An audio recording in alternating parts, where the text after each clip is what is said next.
SBS 비즈 시청자 여러분 주목하세요. 어려운 주식 투자가 쉬워지는 방법. 실시간 주식 정보 무료 추천주 제공. 하단 카카오톡 링크를 통해서 바로 입장하세요.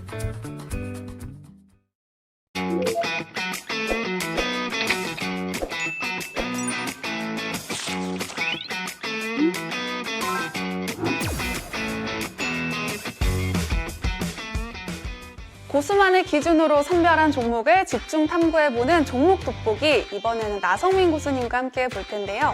하반기 주도 섹터 탑3를 준비해 오셨다고 했는데 어떤 기준으로 선별을 하셨나요? 네, 일단은 주도 섹터, 조선, 바이오, 화장품 섹터 말씀을 드리겠습니다. 그래서 조바화, 자 수익 좀 줘봐. 예, 제가 만든 말인데 네. 여러분들 기억하기 좀 편하실 거예요. 그래서 조선, 바이오, 화장품 섹터 꼭 우리가 기억을 하자 말씀을 드리고 영업이익률이 증가하고 그리고 외형 확대, 기술 수출 이슈들이 있습니다. 그렇기 때문에 가장 성장성이 높은 섹터다 말씀을 드리겠습니다. 네, 하반기 주도 섹터 탑3 조바화를 준비해 오셨다고 하셨는데 첫 번째 섹터는 어떤 건가요? 네, 첫 번째 섹터 조선업입니다. 네. 자, 조선업은 올해 수주 전체적으로 우리나라 올해 목표치를 100% 초과 달성을 했습니다. 최근에 클락슨 조선가가 계속해서 상승하는 모습을 나타내고 있고요. 그렇다면 우리나라 전체 조선업 영업이익률 자체가 증가하는 구간에 접어들었다 말씀을 드리겠습니다. 그중에서 HD 한국조선해양 오늘 말씀을 드릴 건데 네. 자, 그런데 우리가 중요한 게 지금은 선별 수주를 하고 있어요. 즉 배가 너무 많이 수주가 들어오니까 이 중에서 고가, 즉 부가가치가 높은 배를 선별해서 수주를 받고 있습니다. 그만큼 영업이익률이 큰 폭으로 증가할 수밖에 없다 말씀을 드리고 이 지금 영업이익이 하반기, 특히나 4분기, 늦으면 내년 상반기부터 본격적으로 회계장부상 인식을 시작을 할 겁니다. 자, 그래서 과거의 저가 수주 물량들 하반기에 인도가 마무리되는 시점에서 고가 수주 물량들이 이제 본격적으로 도크에 건조가 시작됐다 말씀을 드리면서 네. 저는 이 말씀을 좀 드리고 싶어요. 우리가 조선업을 보실 때 건설업과 좀 유사한 측면들이 있습니다. 네. 즉 우리가 1,000억짜리를 수주를 받으면 바로 매출로 인식하는 게 아니라 공정에 따라서 이걸 매출로 인식을 해요. 그런데 우리가 수주를 받으면 이거를 1년 이렇게 단기에 어떤 배가 완성이 되는 것이 아니라 보통 2년에서 3년이 걸립니다. 그러면 이 기간 동안 건조하는 공정률에 따라서 이거를 매출로 인식을 해요. 자, 그래서 우리가 생각했던 것보다 조선업황이 굉장히 강하다. 이렇게 좀 강조를 드리고 싶습니다. 네, 하반기 실적이 정말 기대가 되는 그런 설명이었는데 주가가 현재 낮지가 않습니다. 어떻게 좀 전략을 세우면 좋을까요?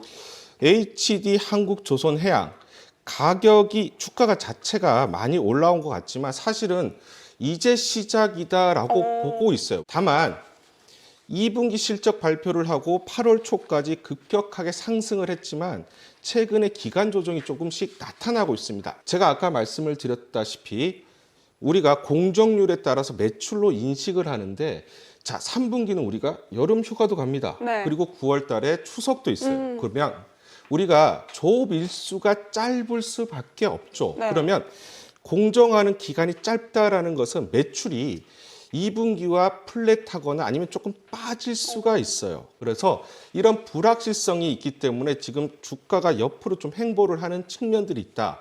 그래서 단기적인 투자금들은 빠져나갈 수가 있지만 중장기적인 자금들이 들어오면서 손바뀜이 활발하게 나타날 수가 있고요. 지금 21선을 타고 꾸준히 상승하는 그런 모습을 나타내고 있고 최근에 이평선이 수렴하는 그런 모습을 나타내고 있어요. 자, 그러면 여기서 주가의 변곡점이 나올 건데 우상향 패턴으로 갈 수밖에 없다. 이렇게 말씀을 드리겠습니다. 네, 처음에 차트를 보여주시면서 이제 시작이다라고 말씀을 하셨는데 그럼 지금 사도 되는 건가요? 지금 사도 됩니다. 다만 제가 아까 말씀드렸다시피 불확실성들이 있죠. 만약 주가가 변동성을 보이면서 눌림목들이 나왔을 때는 충분히 우리는 땡큐 이러면서 분할 매수 들어가야 됩니다. 네, 그럼 목표가는 어느 정도까지 보시나요? 목표가는 지금 단기적으로 봤을 때는 30에서 31만 원 정도 보고 있는데 사실 이것도 내년 실적을 봤을 때는 충분히 반영되진 않았다. 하지만 우리가 지금 보더라도 중기적으로는 50% 내외의 어떤 수익을 낼 수 있는 그런 종목이다 말씀을 드리겠습니다. 네, 하반기 주도 섹터 탑3 알아보고 있는데 두 번째 섹터는 어떤 건가요? 두 번째 섹터는 바이오 섹터입니다. 네. 자, 지금은 우리나라 바이오 섹터가 변곡점에 와 있다 말씀을 드리고 싶습니다. 뭐냐면 과거에 이렇게 모멘텀이 아니라 지금은 숫자로 증명되는 종목들이 나오기 시작을 했어요. 그래서 성장성 플러스 숫자로 증명되는 그런 섹터이기 때문에 우리가 관심 있게 보셔야 되고 특히나 우리가 하반기 그리고 내년 상반기에는 에로라고 하죠. 이제 기술 수출들이 꾸준히 나올 그런 종목들이 굉장히 많다 말씀을 드리겠습니다. 네, 그렇다면 고수님이 바이오주에서 주목하고 있는 종목은 어딘가요? 제가 여러 가지 종목들 굉장히 관심을 갖고 있는데 첫 번째 종목 바이넥스입니다. 바이넥스. 자, 이 업체 같은 경우에는 CDMO 사업을 진행을 하고 있습니다. 대리로 위탁 생산을 하는 업체라고 보시면 되는데 자, 단순하게 어떤 제네릭이라고 하죠. 복제약을 만들어서 위탁 생산하는 것이 아니라 주로 바이오시밀러 고객사들의 물량을 가지고 생산을 합니다. 자, 이 같은 경우에는 기존의 어떤 제네릭이 아니기 때문에 진입 장벽이 굉장히 높고요. 그렇기 때문에 타 업체들이 쉽게 시장에 진입하기가 어렵다 말씀을 드리겠습니다. 그래서 최근에 바이넥스 주문량이 굉장히 많고 최근에 해외 고객사들도 문의가 늘어나고 있다라고 해요.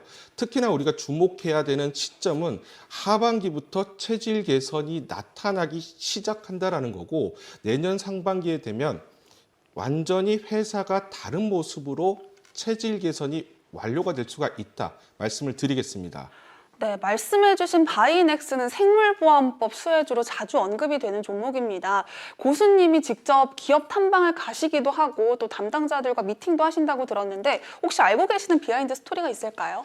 자, 직접 탐방을 다녀온 리서치 팀을 통해서 확인한 내용이기 때문에 발로 뛰고 눈으로 확인한 내용들 제가 직접 말씀드릴 거니까 시청자 여러분들은 끝까지 집중해 주셔야 되고요. 자, 핵심은 뭐냐면 임상용 약품을 주로 생산하던 기업이 양산 물량 생산을 하는 기업으로 변모가 된다라는 것입니다. 자, 그런데 제가 말씀드렸다시피 양산 체제로 바뀌게 되면 영업이익률이 대략 40에서 50%로 마진율이 4배에서 5배로 올라가게 돼요. 같은 매출 대비해서 영업이익률이 큰 폭으로 증가하기 때문에 그러면 주가는 탄력을 가지고 올라갈 수밖에 없다라는 것이고요. 결국은 우리가 이런 체질 개선이 될 때 구조적인 성장들이 나오기 때문에 주가는 화답을 해줄 수밖에 없다 말씀을 드리겠습니다. 네, 직접 발로 뛰어서 알게 되신 정보인 것 같은데 자, 그렇다면 실제로 수주를 받을 수 있는 그런 모멘텀도 있는 걸까요?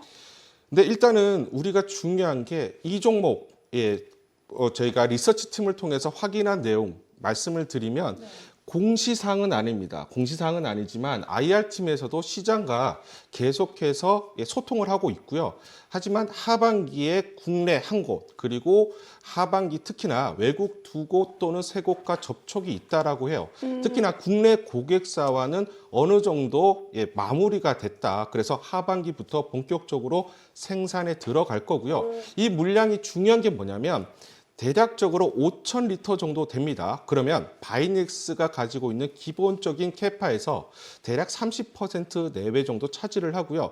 그런데 이 물량이 테스트가 아니라 양산 물량이기 때문에 영업이익률이 대략 40에서 50%가 나온다는 것이죠.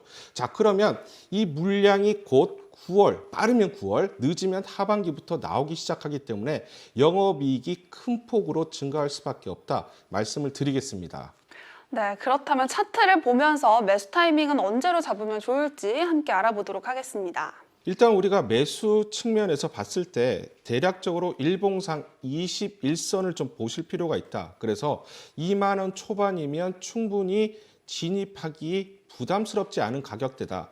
그러면 2만 원 초반대에서 우리가 주봉을 한번 보시면 과거 자, 37,000원, 39,000원까지 올라간 적이 있습니다. 그런데 이 룸을 우리가 충분히 먹을 수가 있고 매물대도 약하기 때문에 저는 체질이 개선되는 것이 확인이 되면 단기적으로 35,000원에서 4만 원까지도 볼 수가 있다.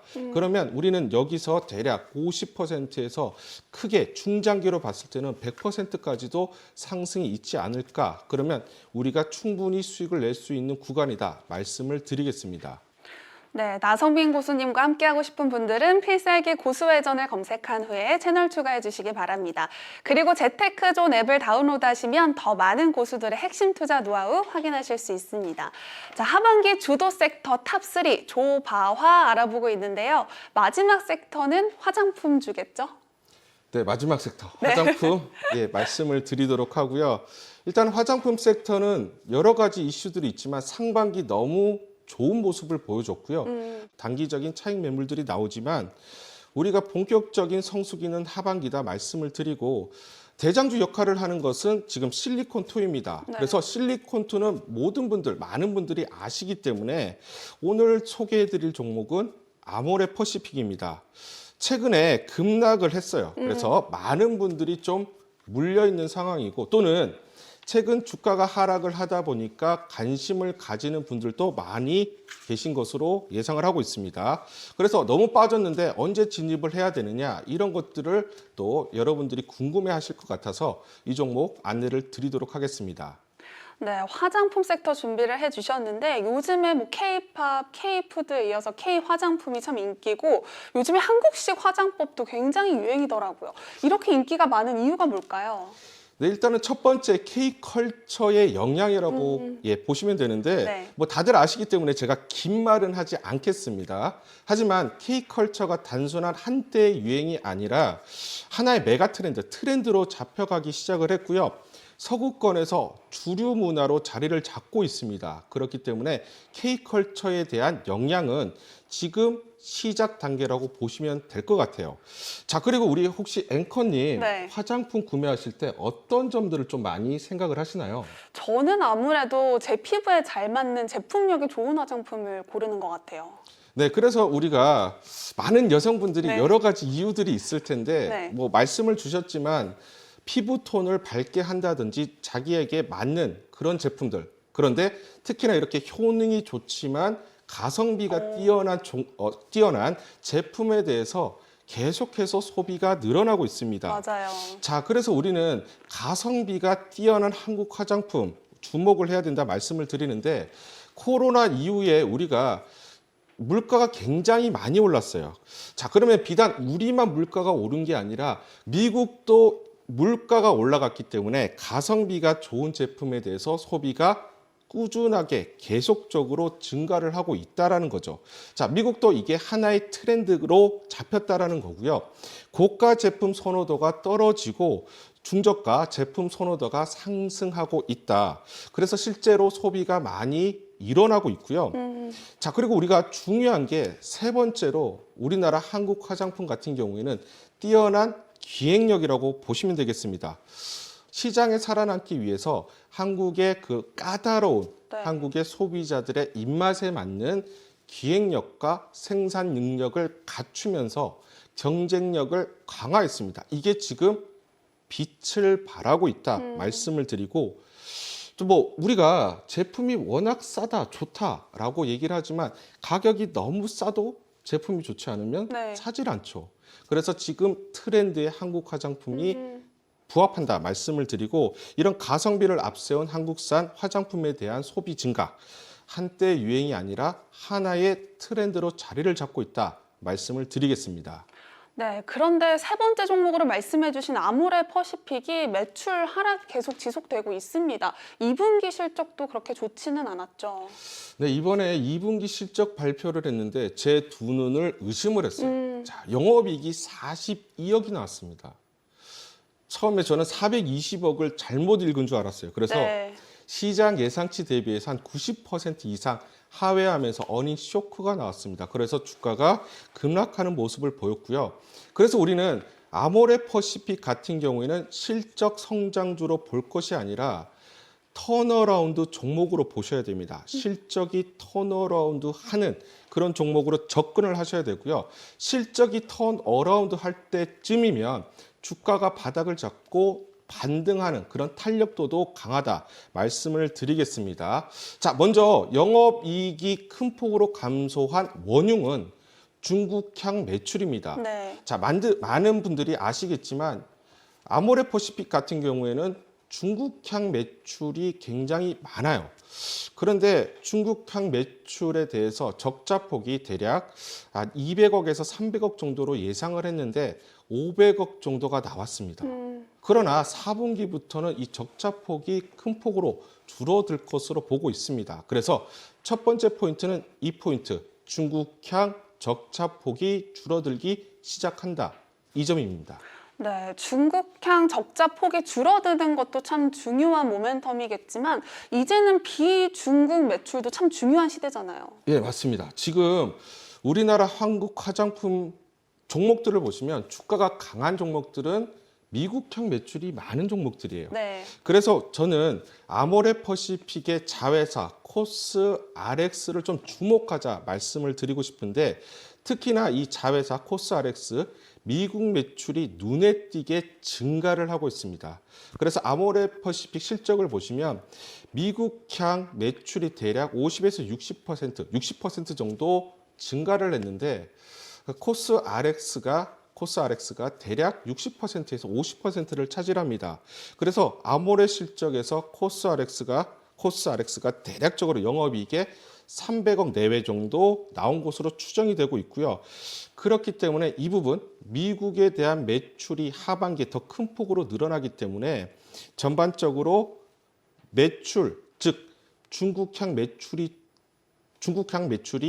적자가 남에도 불구하고 이걸 어느 정도 상쇄할 가능성이 높다. 그러면 4분기에는 빠른 폭으로 영업이익이 늘어날 가능성이 높다 말씀을 드리겠습니다. 네, 아모레퍼시픽 차트를 보면서 투자 전략을 함께 세워볼 텐데요. 그렇다면 지금 혹시 바닥이라고 봐도 되는 걸까요? 주봉을 보시면 과거 이렇게 바닥권에서 추가적으로 하락하지 않는 그 구간까지 지금 내려와 있다 말씀을 드리고 이 부분은 지금 2분기 실적뿐만 아니라 3분기 실적에 대한 우려감도 선반영이 되어 있다. 자, 그러면 지금 바닥을 형성하는 가운데 4분기 실적에 대한 기대감들이 조금씩 반영이 되면 네. 주가는 기술적 반등으로 대략적으로 20주선이죠. 15만 원에서 16만 원까지도 가볍게 올라올 가능성이 높다 이렇게 말씀을 드리겠습니다. 자, 그렇기 때문에 지금부터 분할로 매수해도 좋은 구간이다 이렇게 생각을 하고 있습니다. 더 많은 실시간 투자 정보가 필요하시다면 검색창에 SBS BG의 재테크존 크존을 검색하세요.